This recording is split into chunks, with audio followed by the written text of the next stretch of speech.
Hi there, it's Steve again from Leo Bay campsite.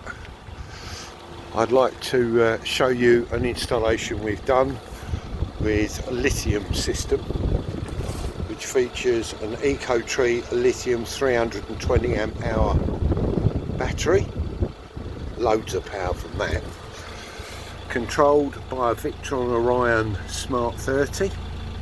And that deals with the alternator power correctly being delivered to the battery. Call it a DC to DC converter. The battery has got its own battery BMS monitoring system built in, so that helps control that. And then if we go round inside, the factory charger we've replaced with a Victron Phoenix Smart Mains charger. Now that's mainly because the standard charger isn't suitable for lithium in this particular case, so we've swapped it out for the Phoenix unit.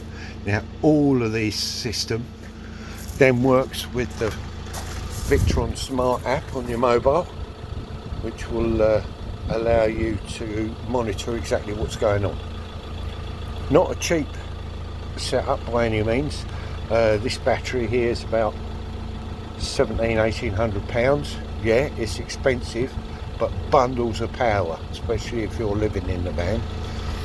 And this is the obviously the Orion unit there. That's not cheap either, and for that matter neither is the mains charger. So the whole thing is probably going to be about 3k fitted, but it's the way to go if you're living in your camper. I'm sure things will get cheaper as time goes by, but for now that's around about the price you'll be spending. Okay, pleased to show it to you. Thanks for watching, and we'll see you back at Leo Bay at some time. Steve Ford, thank you, bye now.